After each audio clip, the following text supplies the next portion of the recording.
Chers amis internautes, depuis la Chambre de commerce et de culture de Belgique et du Luxembourg au Pérou, nous vous saluons et nous rencontrons, comme vous le savez, des écrivains, des passionnés de littérature. Et aujourd'hui, nous avons une personne tout à fait spéciale dans la personne de Joseph Ndouagnier, qui est à la fois grand écrivain, mais aussi quelqu'un qui se penche beaucoup sur la partie de la santé de ses semblables.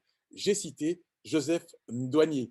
Joseph, bonjour. Vous êtes là au Rwanda. Nous vous écoutons. Bonjour, mon cher Guy. Un grand merci en tout cas de m'inviter à cette réunion depuis le Pérou. Et moi, je suis justement au Rwanda en ce moment. Et voilà, finalement, ce n'est pas la distance physique qui est la plus importante. Vivement la technologie.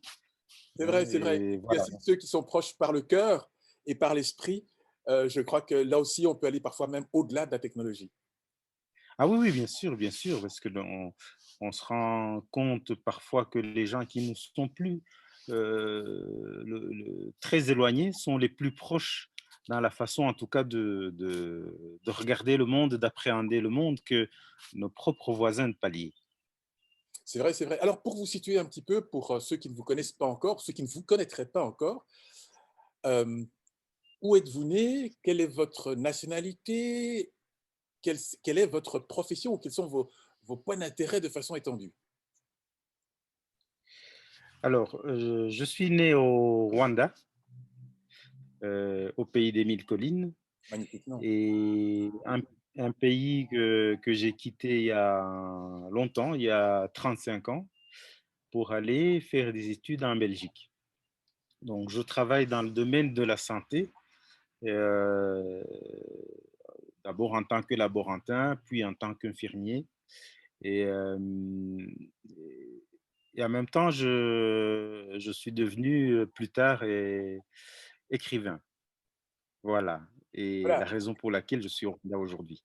tout à fait. Et puis, vous êtes penché sur, quand on parle du domaine de la santé, évidemment sur des tas de cas, mais aussi sur un cas tout à fait particulier qui est celui de la drépanocytose, dont on vient encore de parler aujourd'hui aux informations, et pour laquelle vous avez fait un ouvrage qui s'appelle Plus fort que la hyène. Est-ce que vous pouvez en dire quelques mots?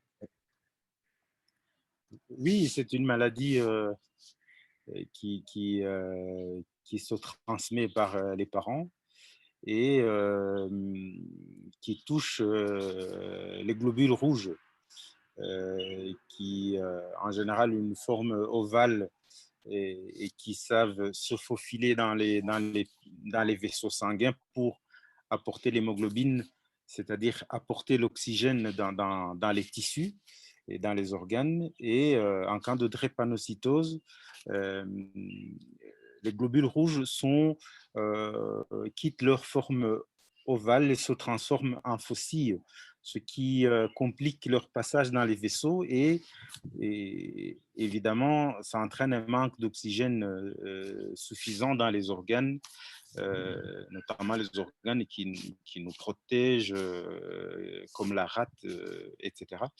Et cette difficulté de franchir les vaisseaux, hein, des globules rouges, donc, occasionne des douleurs, de très fortes douleurs. Et c'est une maladie qui est... Oui, on est avec, donc les symptômes se manifestent assez tôt dans la vie. Et donc, les enfants qui souffrent de cette maladie sont souvent sous des traitements d'antidouleurs depuis le jeune âge et puis des antibiotiques qui les protègent contre les infections. Voilà. Cette maladie, euh, pour le moment, on vit avec des traitements qui permettent de diminuer les douleurs, en tout cas de retarder les crises de douleur. Mais il arrive que ces patients arrivent dans le service où je travaille, qui est le service de greffe de moelle ou de cellules souches, euh, qui concerne en fait à donner la moelle de quelqu'un d'autre pour remplacer une moelle malade et donc guérir le patient. Mais c'est très peu de patients, malheureusement, qui qui ont accès, en tout cas qui sont éligibles pour ce traitement, parce qu'il faut des analyses très poussées et malheureusement, tout le monde ne trouve pas facilement un donneur. Voilà pour résumer la Tout à situation. fait. Mais Et ici, c'est une dans votre maladie qui ouvrage, existe. Pardon? mais ici, dans votre ouvrage, vous faites expliquer cette maladie particulière par un enfant et de façon extrêmement délicate. C'est-à-dire que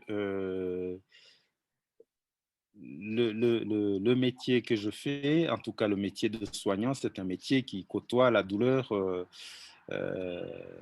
du matin au soir, je vais dire. Et évidemment, chacun des soignants essaie de trouver une façon de, de, d'évacuer la tension, d'évacuer évidemment, de ne pas accumuler cette douleur des autres qui nous touche quand même parce qu'on soigne des êtres humains. Et, et chacun a sa manière de le faire. Il y en a qui font du sport, il y en a oui, qui font du yoga, il y en a qui font de la musique, il y en a qui... entre autres, moi, je le fais par l'écriture. Donc, Donc, c'est un vous êtes milieu dans l'écriture une forme de psychothérapie? Oui, on peut appeler ça comme ça, en tout cas, pour vraiment quelque chose pour se détendre, pour se déstresser, en tout cas, pour ne pas accumuler cette souffrance des autres et finalement aussi en devenir malade. Et donc, j'essaie de le faire par l'écriture. Le milieu de la souffrance est inspirante. Et donc, il faut essayer de s'inspirer de ça pour pouvoir en tirer quelque chose de positif et de le partager avec d'autres, simplement. Mais en fait, vous le faites d'une façon tout à fait remarquable parce que non seulement ça pourrait éventuellement vous aider, vous, pour justement ne pas accumuler toute la souffrance des autres, comme vous le dites, mais en même temps, vous aidez ceux qui sont dans la souffrance, qui permettent aussi d'expliquer ce qu'ils ont, parce que c'est une maladie qui n'est pas toujours facile à expliquer, de pouvoir l'appréhender peut-être mieux. Et donc, il y a un côté pédagogique, il y a un côté aussi de transmission de cette aide à d'autres pour pouvoir justement pouvoir expurger aussi peut-être leur propre souffrance. En tout cas, j'estime que c'est une chance que j'ai de pouvoir le faire, de pouvoir, en tout cas, le partager à un grand nombre. Et voilà, ça m'aide à moi euh, personnellement, mais ça peut aider aussi les autres à comprendre le domaine aussi des médicales ou le domaine des soignants sans être scientifique. C'est vraiment dans le cadre de la littérature que je fais et j'essaie de raconter euh, des histoires qui puissent permettre aux gens de comprendre en tout cas, du moins ce que je fais, mais aussi euh, apprendre certaines maladies ou euh, voilà, certaines choses qui se passent à l'hôpital. Ce n'est pas toujours à propos de la maladie, ça peut être des histoires drôles qui se passent dans l'entreprise de l'hôpital au quotidien, les relations interpersonnelles, les conflits avec la hiérarchie. Donc, c'est tout un mélange d'histoires qui me viennent oui, avec mon inspiration. Donc, au quotidien, j'ai des choses, je note, je dessine pour en faire plus tard ou pas un livre. Voilà. Et alors, vous êtes donc né au Rwanda, dans le pays des mille collines, c'est un très très beau nom. Et puis, vous avez voyagé en Europe, en Belgique. Vous y avez étudié, travaillé, vous avez formé famille. Mais vous êtes aussi sorti de Belgique et vous avez fait d'autres voyages, l'appel du monde, et pas seulement juste pour découvrir d'autres paysages, vous avez aussi fait une quête des ancêtres, mais curieusement, pas en Afrique, vers le Nouveau Monde. Et ça, c'est un peu dans les derniers éléments. D'ailleurs, c'est à travers ce mouvement que nous nous sommes rencontrés à Lima, au Pérou, où je me trouve, et vous, au Rwanda, un petit peu dans le pays natal, à le moment où vous êtes pour le moment. Oui, en fait, depuis tout jeune, j'ai toujours été curieux et surtout, j'ai toujours aimé voyager. J'ai toujours voulu quelque part échappé au destin qui m'était voilà, qui Imposé. était tracé de vivre dans mon petit village, dans un petit bel hôpital où j'ai commencé à exercer mon métier et de continuer de vivre là-bas et, et de rester au pays. Mais très tôt, j'ai voulu aller voir plus loin, oui, étudier un peu plus, mais aussi aller découvrir d'autres mondes. Et ça ne s'est pas arrêté en Belgique, effectivement. Et j'ai découvert, j'étais intéressé par l'Amérique latine. Euh, je ne sais pas pour quelle raison, mais s'il y a des choses parfois qu'on ne sait pas expliquer, c'est le feeling que vous avez en vous. Et j'ai eu l'opportunité d'aller en Bolivie, c'était en 2002 ou 2001 pour voir un peu comment on soignait là-bas. Je voulais voir si ça ressemblait à ce que j'avais connu au Rwanda, parce que c'était un petit hôpital rural dans le sud de la Bolivie, près de la frontière avec l'Argentine. Et j'ai eu vraiment une chouette connexion avec ce pays-là, avec une partie de l'histoire du pays, avec la beauté du pays. Et je me suis juré de retourner là-bas un jour. Voilà, et quand j'ai eu l'opportunité d'y retourner, euh, quand j'y étais pour la première fois, j'écrivais pas encore de livre, hein. Et quand j'y suis retourné, euh, je me suis dit, voilà, j'ai un sujet pour mon livre, pour un livre dans le futur. Et c'est comme ça que voilà, j'ai continué à avoir le contact avec l'Amérique latine, dans la Bolivie et puis les autres pays. Comment est-ce que ce thème est arrivé? Parce que le fait d'aller dans un pays, en Bolivie, au Pérou, au Mexique ou ailleurs, ne signifie pas obligatoirement y rechercher des racines, y rechercher des ancêtres. Comment est-ce que cette idée vous est venue? J'imagine pas obligatoirement dans un hôpital. Alors, quand je voyage, c'est pour découvrir le pays. Donc, sur ses différentes facettes, son histoire, sa beauté, rencontrer les gens. Et il se fait que quand je suis allé en Bolivie, avant d'aller d'abord, je me suis documenté et j'ai appris qu'il y avait euh, une mine qui s'appelle la mine de Potosi qui, dès le 15e, 16e siècle, était exploitée par en fait une mine d'argent et que cette mine a été à un moment donné le pourvoyeur de l'argent, d'argent non seulement de la cour royale espagnole, mais de tout l'Occident finalement.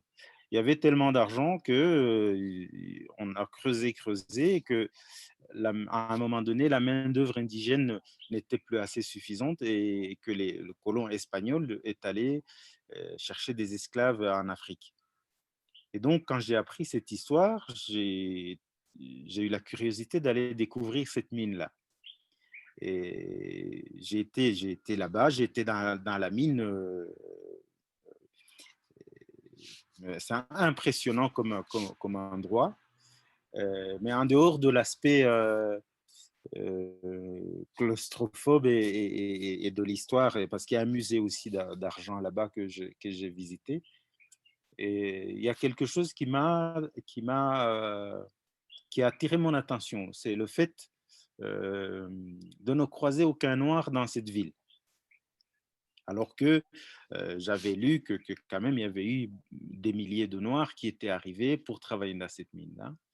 Et donc, ça m'a intéressé, j'ai interrogé les gens et je n'avais vraiment pas toujours de réponse à cette question, mais finalement, euh, on m'a dit que ceux qui étaient rescapés de cette mine, parce qu'il faut dire que les conditions étaient très difficiles, on descendait parfois apparemment plus de 4 mois sans remonter de la mine, il fait très froid, il n'y a pas assez d'oxygène, donc au niveau de la santé, c'est pas l'idéal. Donc, beaucoup de D'ailleurs, ces on l'a esclaves, appelé la Sumac Orco, mais c'était le nom ancien de la montagne, mais on l'a aussi appelé le cercueil d'argent, voilà, parce et que ce sont des milliers, des milliers, des milliers de personnes qui sont décédées à la recherche de l'argent de cette mine.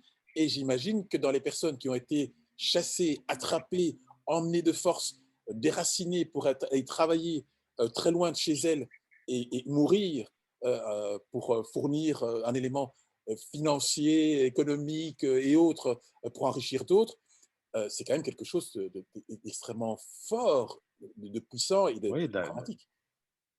d'ailleurs, on dit souvent que en alignant les squelettes des gens qui ont à travailler, qui sont morts dans cette mine, on pourrait relier l'Amérique latine à l'Espagne, par exemple, pour dire combien il y a eu de morts dans cette mine.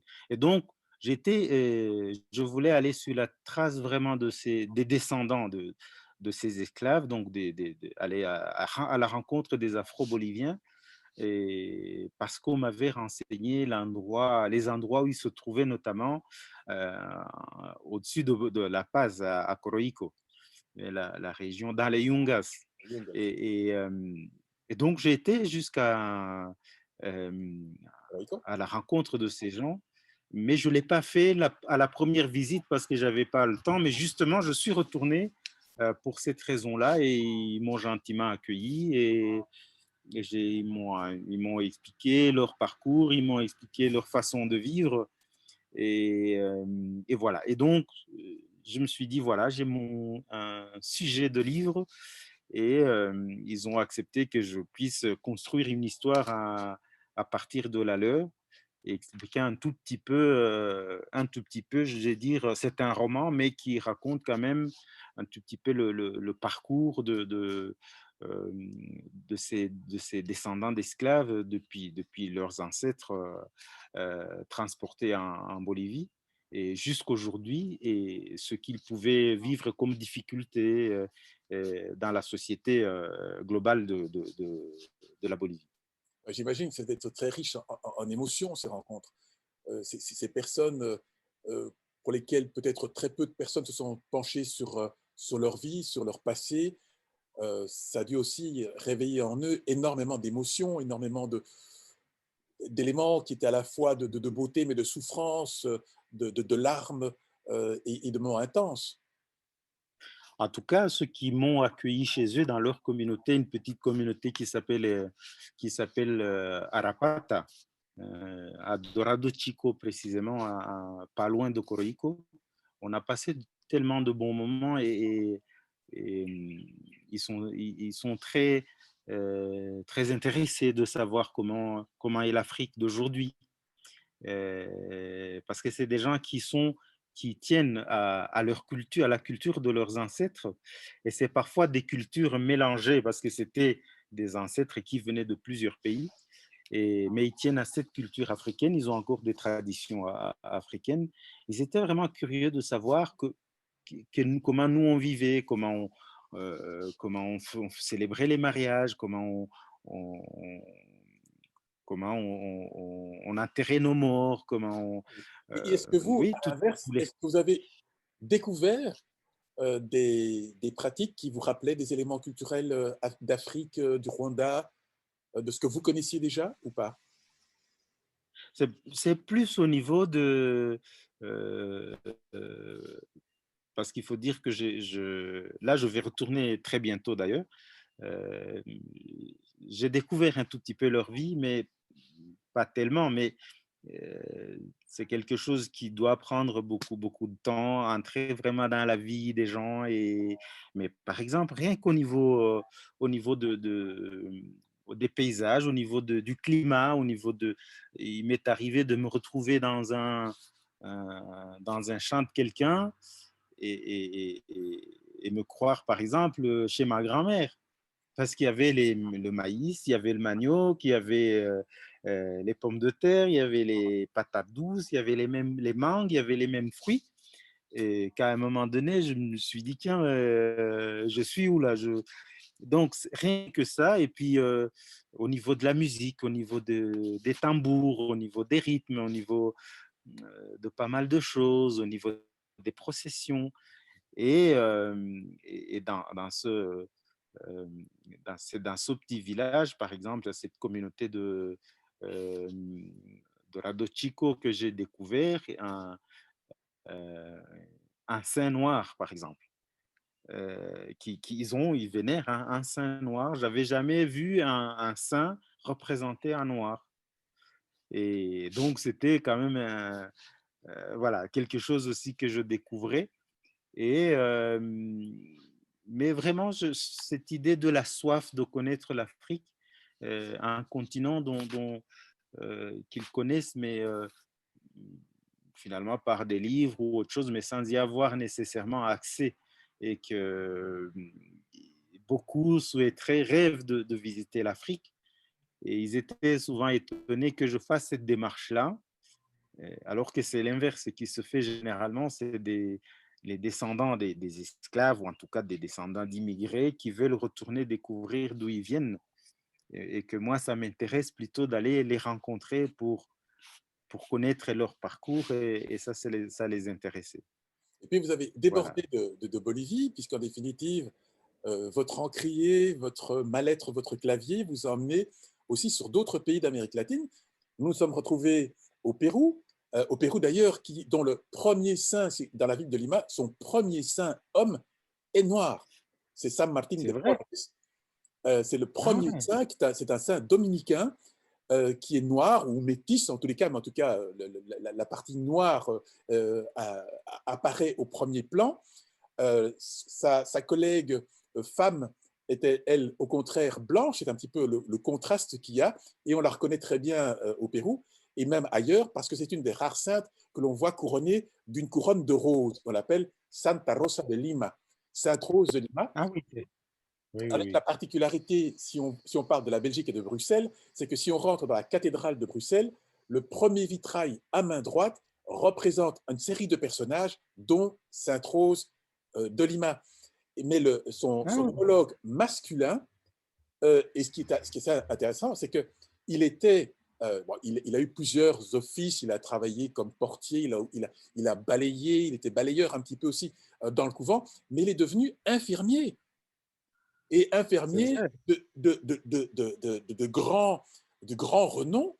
D'ailleurs, maintenant, souvent, des personnes qui ont des pathologies difficiles à soigner ou qui n'arrivent pas à soigner, etc., eh bien, portent des ex-voto à San Martín de Porres pour lui demander d'outre-monde, là où il est, d'encore continuer à les soigner et à les sauver des maladies, car il a sauvé des personnes de façon considérée comme étant totalement miraculeuse.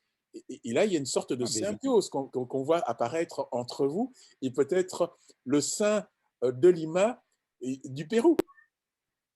ah, mais c'est peut-être le même, hein, mais je viendrai lui rendre visite quand je viens la prochaine fois au Pérou, Ah oui, mais un c'est un saint pays. qui est très vénéré ici à Lima, qui est connu de façon générale. Bien sûr, il y a eu des personnages dont on avait pu penser que ce sont des bougies qui ont noirci par exemple, il y a le Christ, le Seigneur de los Temblores, le Seigneur des tremblements de terre, qu'on vénère à Cusco et dans d'autres parties du pays, et qui a une apparence noire. Certains prétendent que c'est à cause des fleurs et du sucre des fleurs qu'on jette dessus, de la Ah oui, suie générée par les la bougies, suite, ce quoi. genre de choses. Voilà.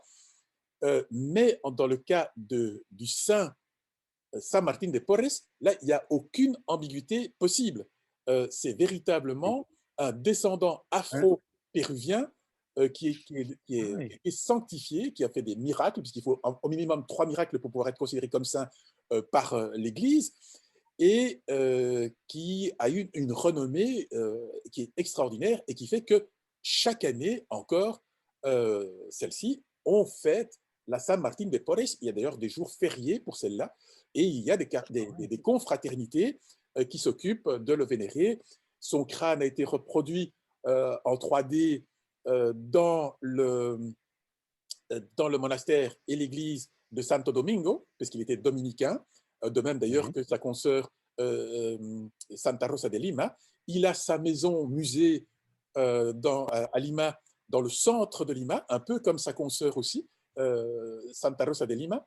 Et c'est quelque chose c'est vrai que c'est quelque chose qui était fort intéressant, sachant que la partie afrodescendante n'a pas été la plus favorisée, c'est le moins qu'on puisse dire. Ouais. Mais ceci dit, il y a une grande partie de la population qui n'est pas obligatoirement afrodescendante, nous avons des Andins, nous avons des descendants européens ici au Pérou, puisque c'est un mélange quand même de populations et de bien gens qui sûr. viennent d'horizons différents, mais qui ont ensemble cette même dévotion pour différents saints, dont euh, Saint Martin de Porres, qui a une place tout à fait spéciale dans cet ensemble de dévotions.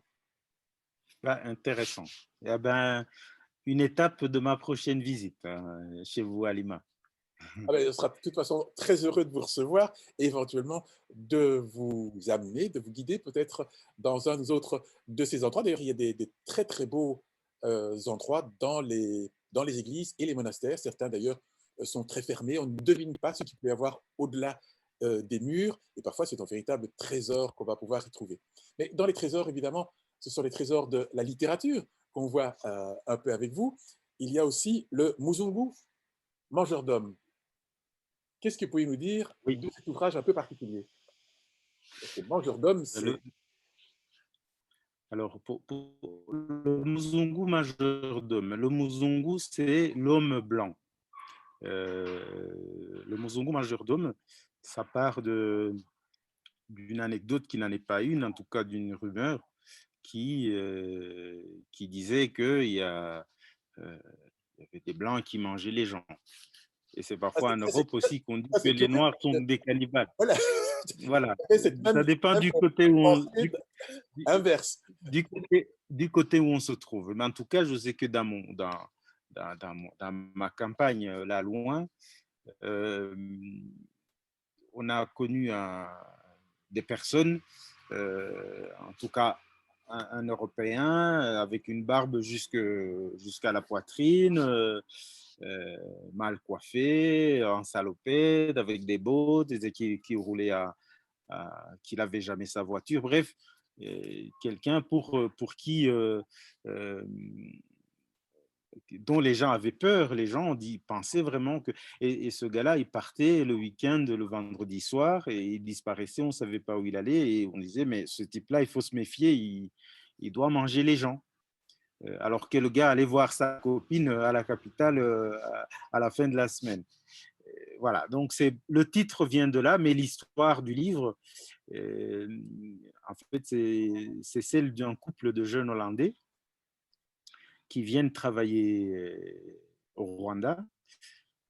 Et la femme est un médecin et son mari l'a accompagné, il n'a pas de travail.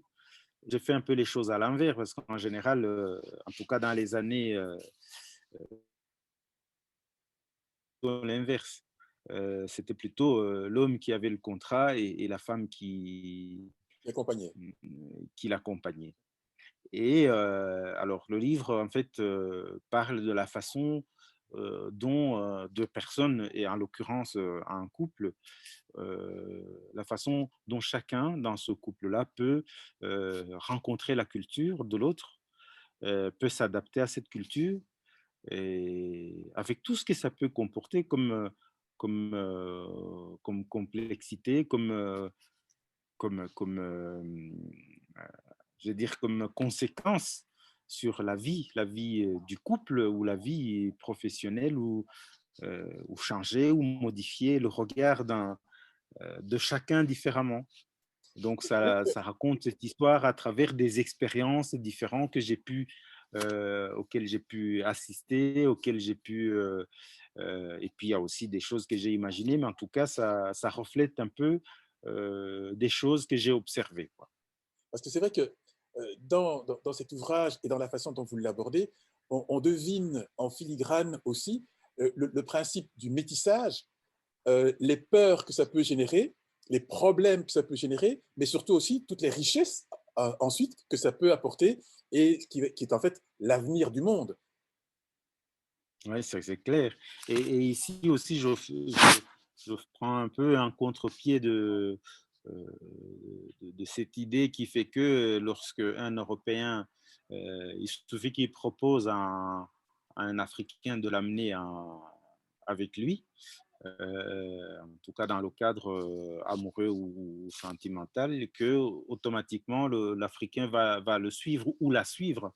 Mais ce fait que dans cette situation, ils sont confrontés à une culture très forte, du garçon dont était amoureuse la femme médecin et qui n'a pas eu l'accord de sa famille pour partir en Europe et qui par contre a exigé que si la femme voulait vraiment l'aimer, elle devait rester pour vivre là, parce que la femme n'a pas voulu. Et donc finalement, leur histoire s'est arrêtée là, mais ça montre que c'est pas automatique même si on sait que beaucoup de gens aspirent à partir en Europe, que pour des raisons soit familiales ou autres, l'aventure ne peut pas se faire dans ce sens-là. Et c'est vrai que quand on Voilà. sent cet échec, c'est un peu, on a envie de rebondir dessus et de se dire, mais il doit bien y avoir un autre où ça va fonctionner dans un sens, dans l'autre. Et puis, vous, ça vous a amené non seulement à voyager en Belgique, vous êtes retourné au Rwanda, vous avez été en Bolivie, vous êtes passé au Pérou, vous êtes allé aussi à Panama. Et dans tous ces voyages, est-ce que vous avez trouvé un fil conducteur? Euh, oui, un fil conducteur qui est simplement l'humanité, qui est simplement l'humanité. D'abord, parce qu'au fond, on se ressemble tous et que ça dépend de, nous, de là où on est, où on a grandi, dans quelle culture, comment on a été éduqué, mais que finalement, on peut, en tout cas en ce qui me concerne, je me sens aussi bien à l'aise en Bolivie qu'en Colombie, qu'au Panama et qu'au Rwanda ou en Belgique. Donc, moi, ce n'est pas l'endroit où la couleur des gens qui m'importe, même si dans ce voyage en Amérique latine, je me suis intéressé vraiment aux Afro-Boliviens, aux Afro-descendants, et les rencontrer, voir comment ils vivent, euh, parce qu'ils vivent quand même souvent des difficultés, en particulier des difficultés qui sont liées à leur couleur, à leurs ethnies. Ce n'est pas que là-bas, mais quand je les rencontre, c'est souvent des gens qui ne sont pas les plus privilégiés de la société. Et moi, j'aime bien aller vers les gens qui sont les moins mal lotis de la société voilà, pour découvrir ce qu'eux ils vivent et euh, ouais, pour découvrir d'autres expériences parce que moi j'y vais en tant que privilégié. Donc, si c'est pour rencontrer d'autres personnes privilégiées et reprendre l'avion, ça ne m'intéresse pas vraiment. Donc, En je fait, vais aller dans le... Pardon? quand vous arrivez quelque part, euh, vous êtes aussi peut-être quelque part la preuve vivante de ce que ce n'est pas une fatalité absolue que d'être obligé de vivre dans les conditions dans lesquelles vivent les personnes que vous avez rencontrées en Amérique latine et qui ont un petit peu cette espèce de malédiction de se dire, voilà, nous sommes dans une situation de pauvreté, de difficulté qui nous est imposée pour une bonne partie de la société dans laquelle nous nous trouvons. Il y a un ostracisme aussi d'une partie de la société. Et est-ce que nous allons devoir comme ça terminer jusqu'à la fin des mondes ou la fin du monde? Mais vous, quelque part, vous êtes la preuve vivante du contraire. Non, il y a moyen de sortir, il y a moyen d'expurger tout ça, il y a moyen de l'écrire et il y a moyen de transformer tout ça en une force. Sauf que quand même, c'est dans la lutte toujours. En tout cas, chez l'humain, il y a toujours euh,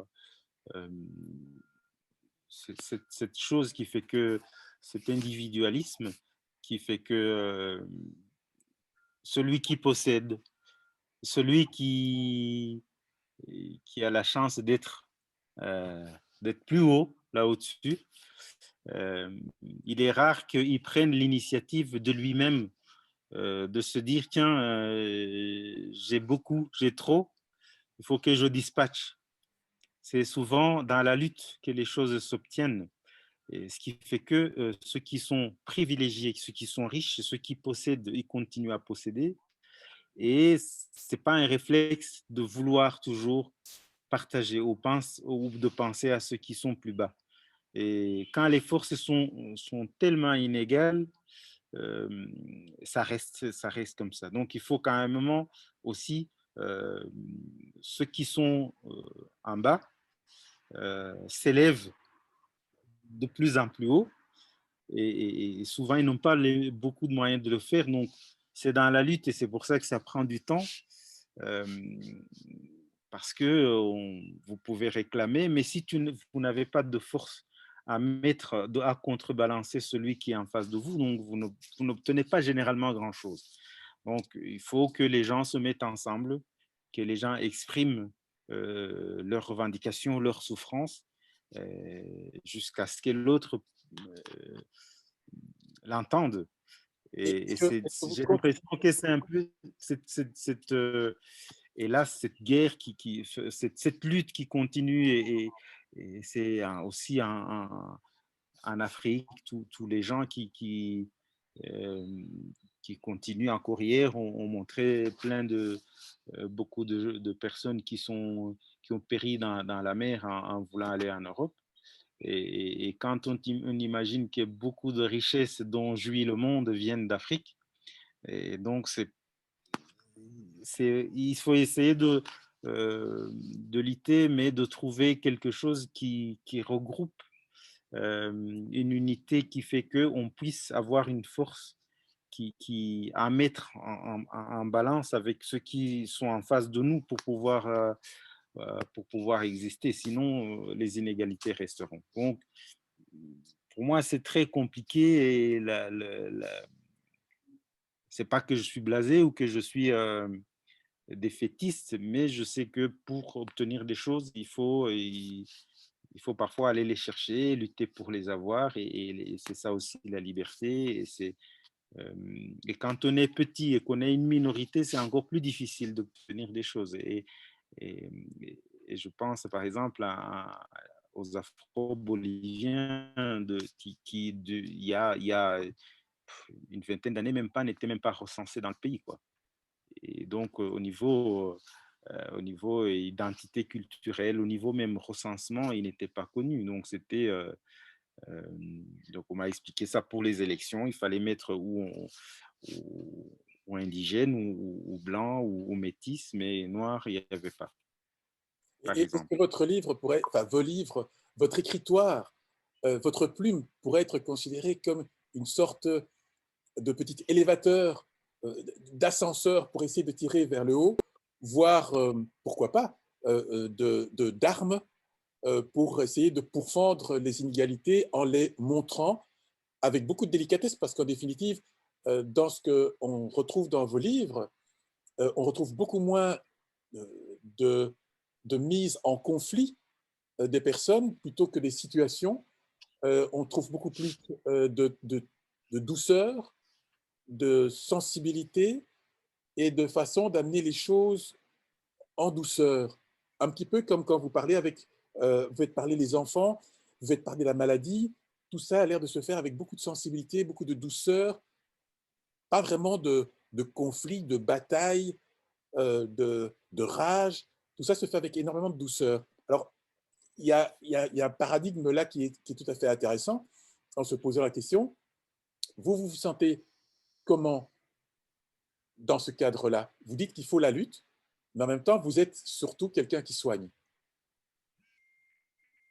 C'est-à-dire que j'écris mes livres avec les yeux avec lesquels je regarde le monde. Ça veut dire que euh, c'est des romans, hein, et qui n'ont aucune prétention de pouvoir influencer le monde, mais simplement je dis ce que je vois avec ma voix propre, et qui est dans les romans, et qui c'est pas des essais que je fais, et j'observe et je raconte avec ma sensibilité. Donc je ne pense pas que c'est ça qui puisse changer quoi que ce soit, mais je sais que c'est aussi les gens qui me lisent, qui lisent ce que j'écris, voilà, souvent j'ai des chouettes retours, mais euh, et ça me suffit et ça me plaît. Euh, Parce que ce n'est pas des livres qui ont la prétention de vouloir changer fondamentalement des choses. Peut-être ça peut changer le regard des gens euh, qui me lisent.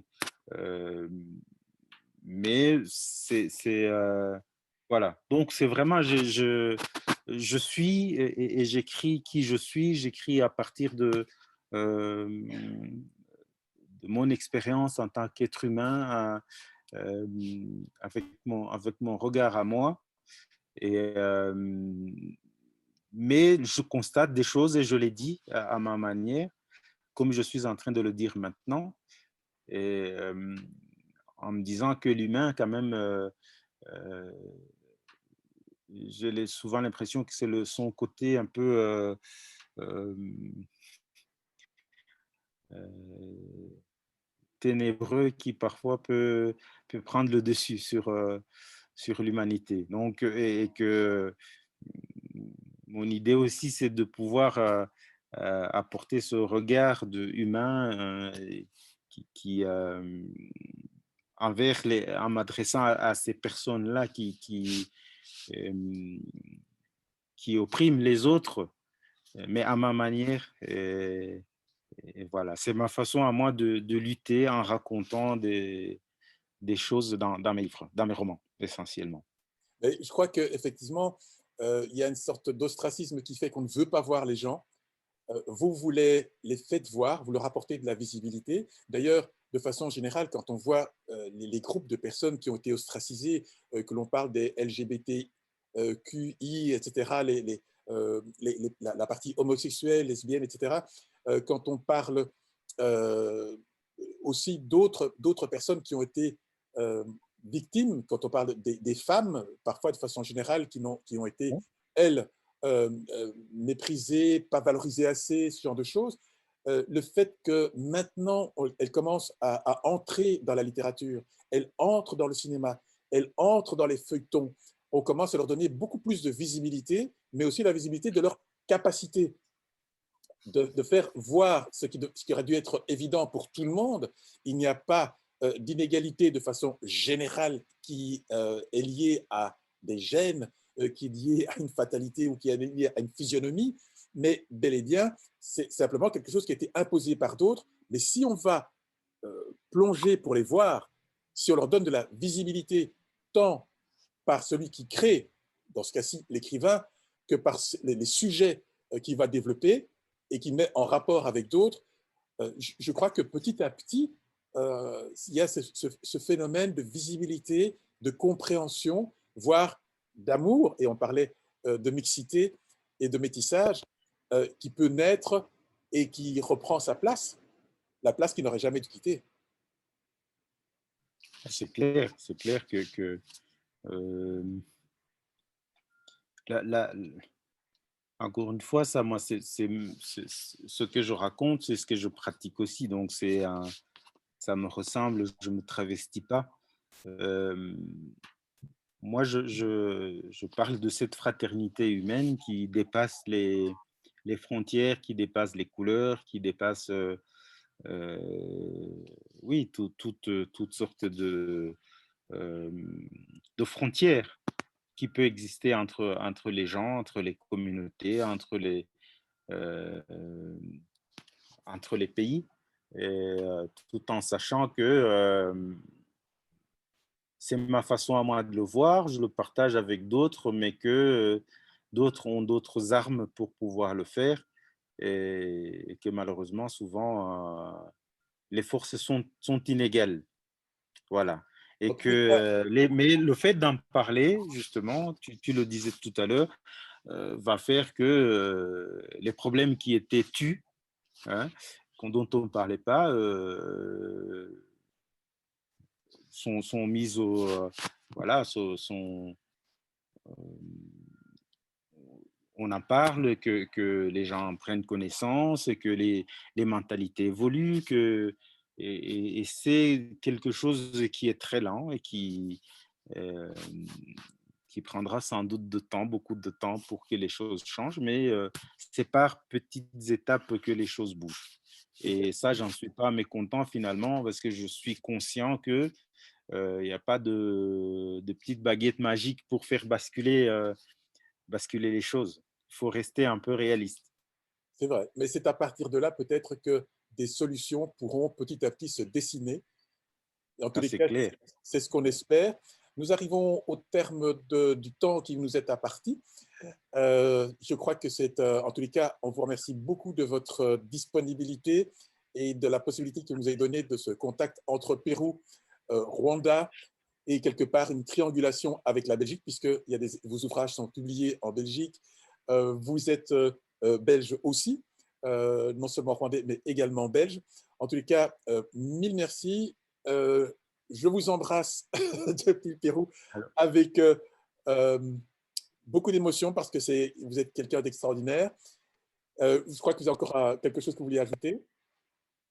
oui, c'est vraiment extraordinaire. C'est plutôt vous qui êtes extraordinaire parce que vous faites beaucoup de choses aussi au Pérou et où vous habitez depuis, je ne sais pas moi, des 30, 40 ans, je ne sais plus combien de temps vous habitez là. Donc, vous êtes aussi péruvien que belge et africain aussi. Donc, vous êtes aussi quelqu'un euh, de partout. Et je voulais juste signaler que donc on a parlé d'Amérique latine et ma connexion avec ce continent. Euh, donc le roman que je viens de publier euh, au mois de février qui se passe en Bolivie s'appelle Enquête, donc la quête, Enquête de nos ancêtres, publié aux Impressions Nouvelles en Belgique. Et d'ailleurs, je viens présenter ce livre en Bolivie au mois de décembre à l'occasion d'une tournée pour laquelle j'ai eu la chance d'être invité par l'Alliance française de Bolivie. Donc, j'espère que je pourrai m'arrêter à Lima pour vous saluer. En En tout tout cas, cas, mille merci de votre accueil. on espère pouvoir vous y recevoir. En tous les cas, si vous passez par le Pérou, nous serons très heureux de vous recevoir, de vous loger, de vous accompagner. Ah, Et on espère merci que beaucoup. d'autres que nous aussi auront cette possibilité. Comme ça s'est passé la première fois lorsque vous êtes passé ici au Pérou, pouvoir être reçu par d'autres personnes de la communauté francophone, de la communauté hispanophone, de la communauté afrodescendante. Et Oui.